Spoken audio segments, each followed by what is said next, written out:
Alright, welcome to Academic Digest class. Today I'm going to treat binomial expansion and binomial theory. I'll define this in my own way. If you go online or you go to textbooks, they define this in a way that it becomes too complex. But I likely and simply like to teach my students to understand binomial in terms of, if I have a binomial, this is simply talking about expressions that has to do with two terms. So it can be a plus b raised to power n. It can also be a minus b raised to power n. So expressions that has two terms is called a binomial expression. So binomial expansion is simply the laid down methods of expressing or solving binomial expressions. So these methods include what we call binomial expansion.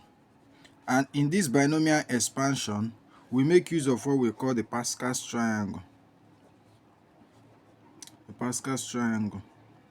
Then when we're talking about binomial theorem, we make use of what we call combination method.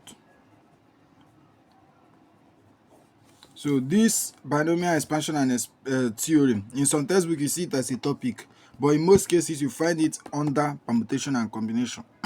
Alright, let's start with binomial expansion. So let's say I'm given expand y plus 2 raised to power 2. So you need to also know that this Pascal's triangle, we make use of this when we have positive powers. Whenever we have positive powers only. Why this one? We make use of it when we have positive, negative, or any 10 power. So n powers, both positive or negative n powers. So we can say that this method, this second is general formula, while this is only for positive power. So to get this, y plus 2 raised to power 2, for the fact that it's a positive power, I can easily use Pascal's triangle. And what is Pascal's triangle? He made accounts that we can use his triangle to get the coefficient of terms in a binomial expression. So instead of doing y plus 2, because we can have case where this thing is raised to power 81, it's too big. So we can use this method, but normal method is something like this, so that I do y times y square plus 2y plus 2y plus 4. And if you check, this is y square plus 4y plus 4. But he's saying that these things that we've done here, that we can actually use his method by saying, first of all, anything power, we normally start with raised to power 0. So our numbers, counting number starts with 1, natural numbers. Whole number starts with 0, counting number starts with 1. So when 1 is raised to power 0, it is 1.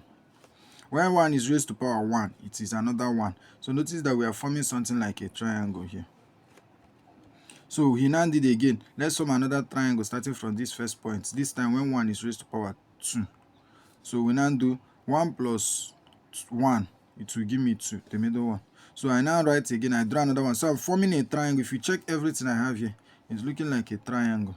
So I have now, once I establish this triangle with the outer part with 1, I now add up what is inside. So I now have 1 plus 1, 1 plus 2, 3, 2 plus 1, 3.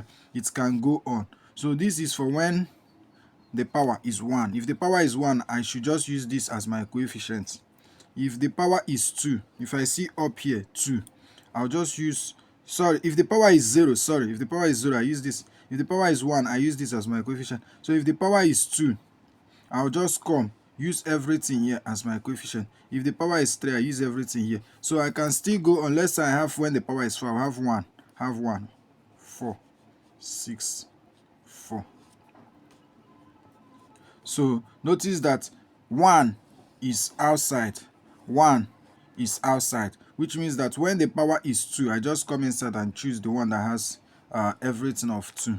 So I will use this. If it's 3, notice that the first thing here is 3. Immediately I remove the triangles.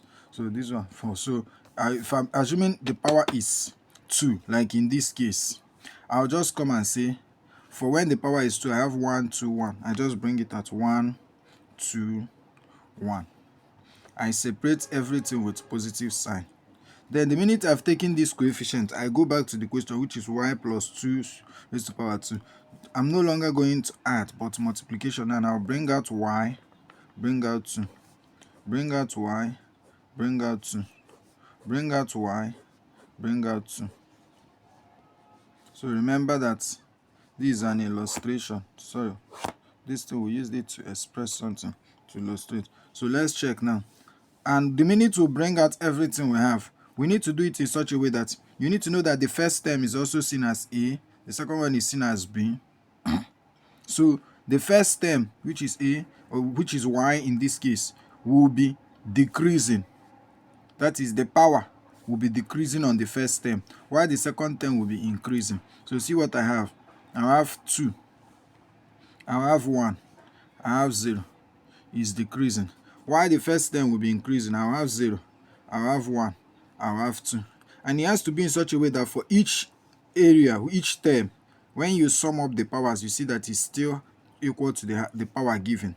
2 plus 0 is 2. 1 plus 1 is 2. 0 plus... Yes. So once I know this, once I've done this to the power, I will now need to come and say, y 1 times everything here is this thing. Now, y raised to power 2 is y squared. Anything raised to power 0 is 1.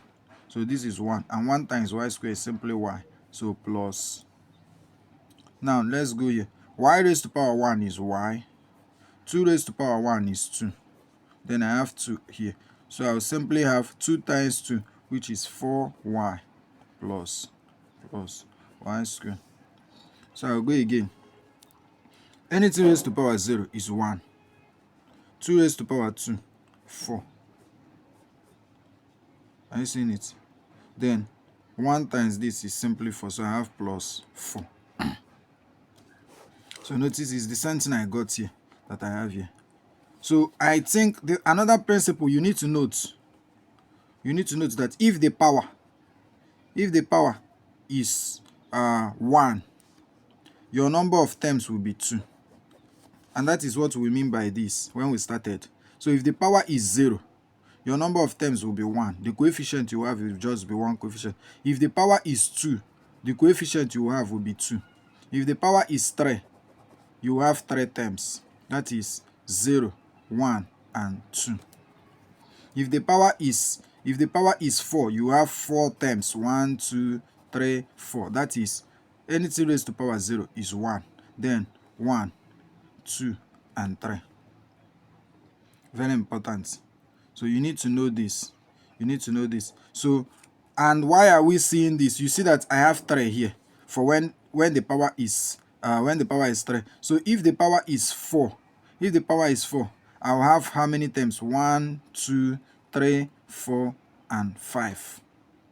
Are you seeing it? So which is 0, 1, 2, 3, 4.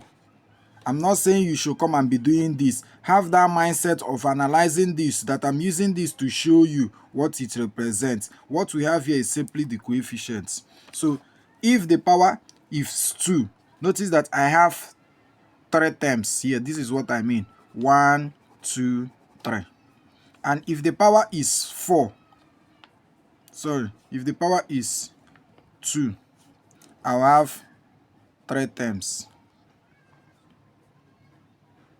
If the power is 3, I'll have 4 terms. That is when I expand. After expansion, after expansion, I will be adding 1 term. It will be adding a term. So if the power is 4, I will have 5 terms. So what it means is that when the power is 4, let's say for here, when the power is 5, I need to make sure that I have room for 6 terms. That is 1, 2, 3, 4, 5, 6. So I'll just put 1 here, then add what is before it. 1 plus 4, 5. 4 plus 5, 4 plus 6, 10. 6 plus 4, 10. 4 plus 1, 5. So that is what I mean. I carry the coefficient and do. But you see, this is a bit easy and a bit stressful. That is why we make use of binomial theorem, because binomial theorem will do all these things without us having to do any of this. So let's solve another example. Let's say example 2.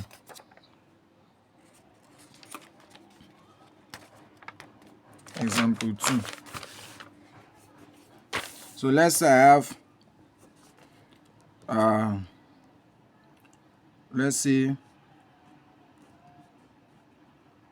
root 1 minus 2 all raised to power 2. Notice that this is the same thing as saying 1 minus 2 raised to power half, raised to power 2.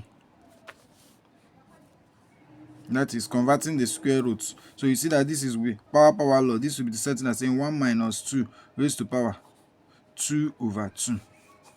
And when you do this, this becomes 2 here, 2 here, 1. So I have 1 minus 2 raised to power 1. And anything raised to power 1. And anything